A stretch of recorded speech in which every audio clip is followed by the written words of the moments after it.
masih hangat diperbincangkan di berbagai media. Putusan Mahkamah Konstitusi nomor 91 yang menyatakan pembentukan Undang-Undang Cipta Kerja yang konon katanya dibentuk dengan konsep Omnibus Law inkonstitusional bersyarat. Putusan ini sekaligus menyatakan Undang-Undang nomor 11 tahun 2020 tentang Cipta Kerja masih berlaku sampai dilakukannya perbaikan dalam 2 tahun ke depan. Lalu bagaimana nasib para investor, pengusaha, teman-teman pekerja, dan masyarakat luas pasca putusan MK tersebut? Kita akan bahas topik yang sangat menarik ini dalam acara Training Case.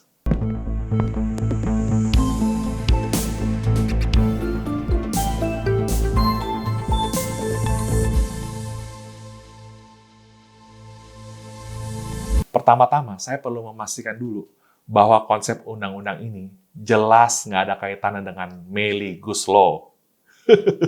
Karena Omnibus Law adalah satu undang-undang yang mencabut, menambah, mengubah beberapa ketentuan undang-undang sekaligus untuk satu tujuan tertentu. Misalnya mendorong investasi atau menciptakan lapangan kerja. Apalagi di masa pandemi, Badan Pusat Statistik (BPS) mencatat jumlah data pengangguran di Indonesia pada bulan Agustus 2021 masih mencapai 9,1 juta orang, atau turun sekitar 670.000 pengangguran dari tahun sebelumnya. Awalnya, ide Omnibus Law ini muncul di masa pemerintahan Presiden Jokowi untuk mensinkronkan sebagian ketentuan dari 79 undang-undang sektoral yang saling tumpang tindih dan memperpanjang rantai birokrasi ketika mengurus perizinan berusaha yang selama ini telah membuka celah bagi praktek korupsi, suap-penyuap, dan birokrasi rente. Ya, niat baik pemerintah untuk melakukan deregulasi dan debirokratisasi melalui Undang-Undang Cipta Kerja tidak selamanya berjalan mulus. Selain aspek pembentukan yang bisa dibilang baru dikenal dalam sistem hukum di Indonesia, Omnibus Law yang berarti one for everything atau undang-undang induk ternyata belum diatur formalitasnya dalam jenis dan hierarki peraturan perundang-undangan yang dimulai dari Undang-Undang Dasar, TAP MPR, Undang-Undang, Peraturan Pemerintah, Peraturan Presiden, sampai dengan Peraturan Daerah. Oleh karena itu, cukup beralasan bagi Mahkamah Konstitusi, dan mungkin ini kali pertama sebagai The Guardian of Constitution, MK menjatuhkan putusan inkonstitusional bersyarat tanpa menyentuh isi atau materi yang menjadi substansi dari Undang-Undang Cipta Kerja tersebut.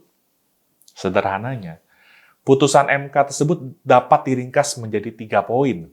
Yang pertama, Undang-Undang Cipta Kerja dan seluruh peraturan pelaksanaan yang sudah diterbitkan masih tetap berlaku untuk 2 tahun ke depan. Yang kedua, ada amanat dari MK bahwa agar dalam waktu 2 tahun, DPR dan pemerintah memperbaiki aspek formil pembentukan Undang-Undang Cipta Kerja sesuai dengan kaidah legislasi. Yang ketiga, dalam masa 2 tahun ini, perbaikan pembentukan Undang-Undang Cipta Kerja, pemerintah menangguhkan penerbitan aturan pelaksanaan dari Undang-Undang Cipta Kerja tersebut. Dari ringkasan tersebut, para investor, pengusaha, teman-teman pekerja, dan masyarakat luas tidak perlu khawatir, karena dalam waktu 2 tahun yang diamanatkan MK untuk memperbaiki pembentukan Undang-Undang Cipta Kerja harusnya lebih dari cukup. Apalagi semua ketentuan dalam Undang-Undang Cipta Kerja dan seluruh peraturan pelaksanaan yang telah terbit masih berlaku. Jadi kegiatan usaha, kontrak-kontrak bisnis tetap berjalan seperti sedia kala. Lalu bagaimana cara memperbaiki pembentukan Undang-Undang Cipta Kerja tersebut? Lewat video saya kali ini, saya hendak mengusulkan 2 cara memperbaiki pembentukan Undang-Undang Cipta Kerja.